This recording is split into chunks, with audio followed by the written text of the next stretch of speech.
Olá pessoal, tudo bem? Vamos falar nesse vídeo sobre baixa reserva ovariana? Se você quiser saber mais sobre esse tema, continue assistindo até o final.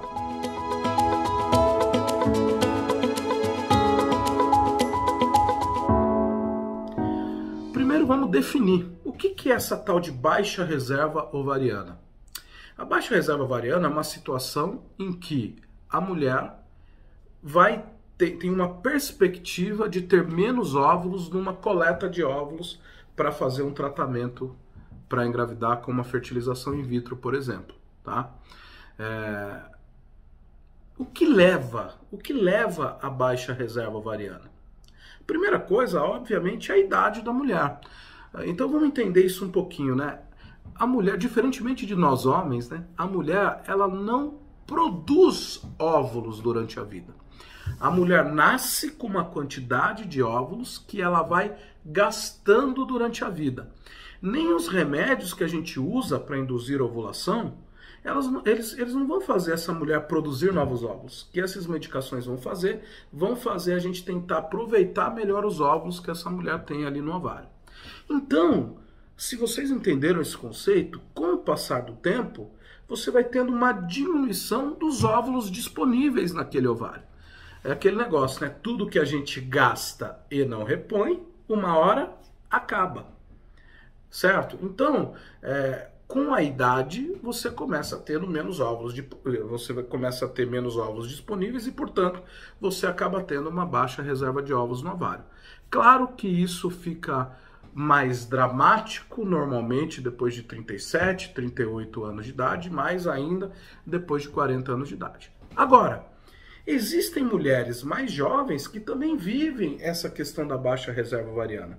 E na imensa maioria das vezes, a gente não consegue saber o motivo para isso. Então, muitas vezes a gente surpreende pacientes que chegam aqui, que não estão conseguindo engravidar, e a gente vai fazer os testes para avaliar a reserva ovariana, vou comentar isso daqui a pouco, e a gente surpreende uma baixa reserva ovariana mesmo nas mulheres mais jovens. Agora, apesar de na maioria das vezes a gente não ter um diagnóstico preciso para isso, nós temos algumas situações que podem levar a isso e que são fatores de risco para isso. Uma das situações é a endometriose. Então, é muito mais comum a gente ter um diagnóstico de baixa reserva ovariana, mesmo em mulheres mais jovens, nas mulheres que têm endometriose, do que nas mulheres que não têm endometriose. Então, a endometriose é um grande fator de risco para baixa reserva ovariana. Não quer dizer que todas as mulheres que têm endometriose vão ter baixa reserva ovariana, mas é algo que nós temos que ter como um ponto de atenção. Segundo, uma coisa que chama síndrome do X frágil. Isso é uma síndrome genética que está relacionada ao cromossomo X, a uma repetição de algumas bases nitrogenadas no cromossomo X e que pode levar a mulher a ter baixa reserva ovariana. É uma situação rara, mas importante de ser diagnosticada, principalmente quando a gente está pensando numa gravidez com os próprios óvulos dessa mulher, porque isso pode gerar problemas na prole que venha a partir desses óvulos. Tá? Mas isso normalmente também está ligado com uma história familiar de baixa reserva ovariana. Então aquela mulher que chega, minha mãe entrou na menopausa antes de 40 anos de idade, minha tia também, enfim. Você tem aí dicas de um histórico familiar, mas o ideal, quando você tem baixa reserva ovariana, é sempre pesquisar essa tal de síndrome do X frágil. Claro que cada caso é um caso, mas isso seria o ideal. Tá?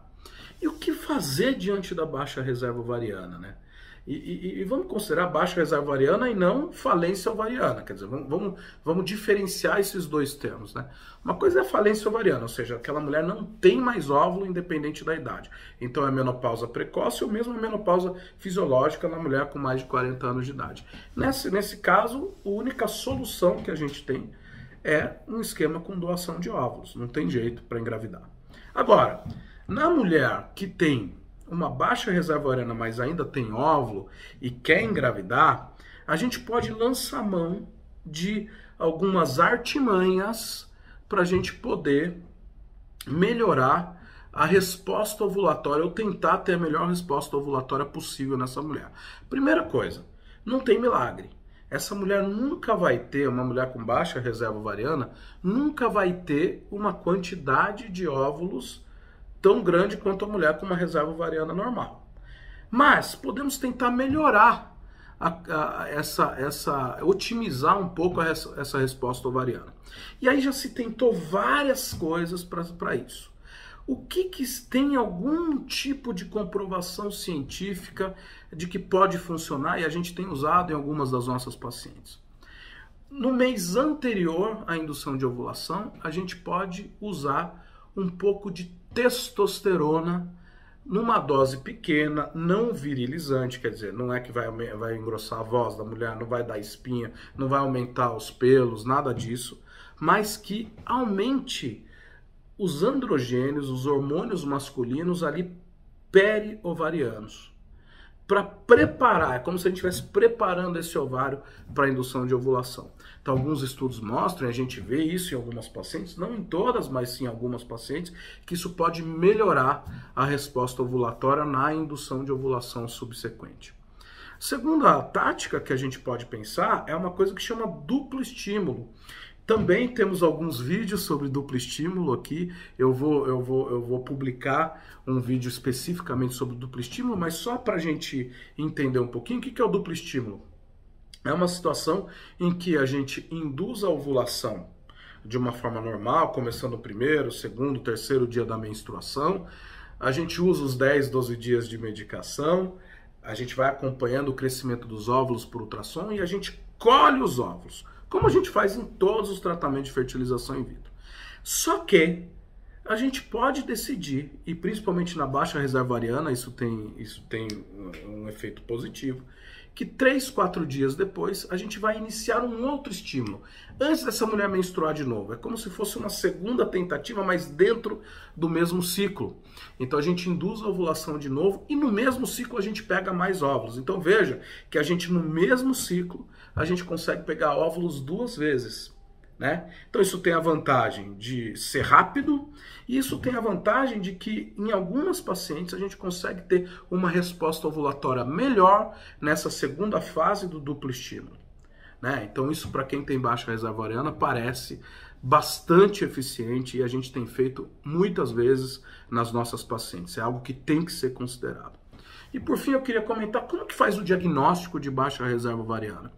A gente tem 2 exames principais. Um deles é a contagem de folículos antrais, que é um ultrassom para a gente contar os folículos no ovário e que tem que ser feito aí nos primeiros dias do ciclo.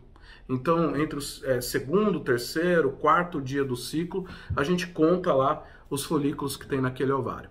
E um outro exame é o hormônio antimülleriano, que hoje é fundamental, na minha opinião, na pesquisa de dificuldade para engravidar de qualquer mulher, porque isso vai individualizar um pouco os esquemas de indução de ovulação que a gente usa.